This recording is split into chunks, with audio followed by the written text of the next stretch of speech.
Hi friends, this lecture is in continuation with the previous one in which I shared how to find number of divisors. And suppose we have a composite number n. In order to find the number of divisors of n, we do the prime factorization of n, and here is a prime factorization. N equals to p1 raised to power alpha 1 into p2 raised to power alpha 2 up to pk raised to power alpha k. Suppose I need to find the number of divisors of a number n. What will I do? I will multiply the powers after adding 1 in each power. So alpha 1 plus 1 times alpha 2 plus 1 times up to alpha k plus 1. Now I got so many queries that why does this formula work, or just justification for the formula. So in this lecture I am going to give the justification that why does this method work. So let's start again with an example, and let's write prime factorization of 12 is 2 raised to power 2 times 3 raised to power 1. Now in this case, if I ask you how many factors or divisors does 2 raised to power 2 have? So 2 raised to power 2 has 3 divisors, and these are 2 raised to power 0, 2 raised to power 1, 2 raised to power 2. So 2 raised to power 2 has total 3 divisors. Similarly, divisors of 3 raised to power 1 are 3 raised to power 0 and 3 raised to power 1. So total number of divisors of 3 raised to power 1 are 2. Now let's discuss the number of divisors of 12. The first divisor of 12 will be 2 raised to power 0 times 3 raised to power 0. 2 raised to power 0 times 3 raised to power 0. If I calculate, I will get equal to 1. Next divisor of 12 is 2 raised to power 0 times 3 raised to power 1, and this equals to 3. Next divisor is 2 raised to power 1 times 3 raised to power 0, and which is equal to 2. So it means from set 1 and set 2, all the ordered pairs, whichever I can find, the product of those ordered pairs will give me the divisors of 12. So rest of the 3 divisors can be calculated as 2 raised to power 1 times 3 raised to power 1, 2 raised to power 2 times 3 raised to power 0, 2 raised to power 2 times 3 raised to power 1, and these 3 divisors are equal to, after calculating, will be equal to 6, 4 and 12 respectively. It means the total number of divisors of 12 will be equal to product of all the ordered pairs, means the number of ordered pairs which I can get, the total number of ordered pairs which I can get will be 3 times 2, that is 6. So the number of divisors of 12 will be equal to 6, and this 3, the first 3 is 1 greater than the power of 2, and 2 is 1 greater than the power of 3, which is 1. And the formula which I discussed in the last lecture will hold true, and we will get the number of divisors equal to 2 plus 1 times 1 plus 1 equals 6.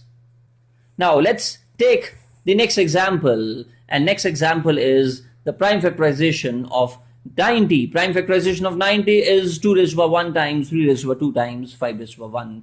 Now, how many factor does 2 raised to power 1 has? 2 raised to power 1 has total 2 factors, and these are 2 raised to power 0 and 2 raised to power 1. 3 raised to power 2 will have 3 divisors or 3 factors, and these are 3 raised to power 0, 3 raised to power 1 and 3 raised to power 2. So total are 3. 5 raised to power 1 will have 5 raised to power 0 and 5 raised to power 1 as divisors, and these are 2 in number.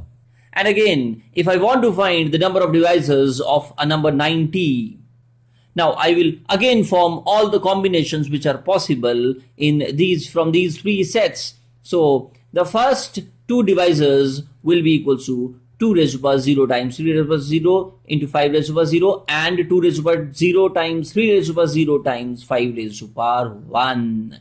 These are first 2 divisors of 90, and after calculating, solving, we will get 1 and 5 are the first 2 divisors of number 90. Similarly, rest of the divisors can be calculated. 2 raised to power 0 times 3 raised to power 1 times 5 raised to power 0, and next one, fourth one will be 2 raised to power 0 times 3 raised to power 1 times 5 raised to power 1, and here are these 2 numbers, 3 and 15.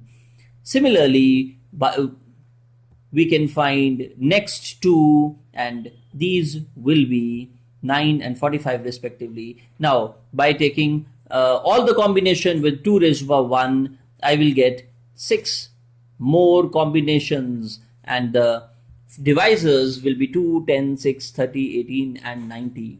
So the number of divisors in this case will be equal to 2 times 3 times 2, and 2 is 1 greater than the power of 2, 3 is 1 more than the power of 3, and 2 is 1 more than the power of 5, and the formula again holds true. Number of divisors of 30 will be equal to 1 plus 1 times 2 plus 1 times 1 plus 1, which is equal to 12. And if I generalize it for any composite number p, so the prime factorization of any composite number p is given by p1 raised to power alpha 1 times p2 raised to power alpha 2 up to pk raised to power alpha k, where p1, p2 up to pk are the prime factors and alpha 1, alpha 2 up to alpha k are their respective powers.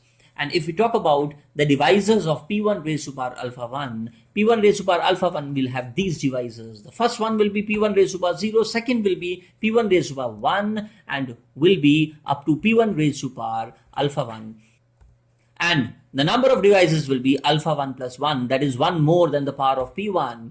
The divisors of p2 raised to power alpha 2 are as follows: p2 raised to power 0, p2 raised to power 1 up to p2 raised to power alpha 2. And the number of divisors will again be 1 greater than the power of p2, that is alpha 2 plus 1. If we talk about the last prime factor pk, the divisors of pk raised to power alpha k will be pk raised to power 0, pk raised to power 1 up to pk raised to power alpha k.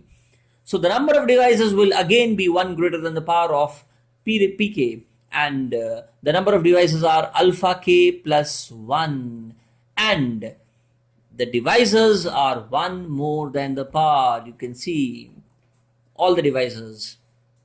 And if we want to calculate the divisors of p, number of divisors of p, we need to multiply all these numbers, that is alpha 1 plus 1 times alpha 2 plus 1 times alpha k plus 1. Hence, the number of divisors of any composite number p is given by this formula: alpha 1 plus 1, alpha 2 plus 1 up to alpha k plus 1, means product of powers after adding 1 in them respectively.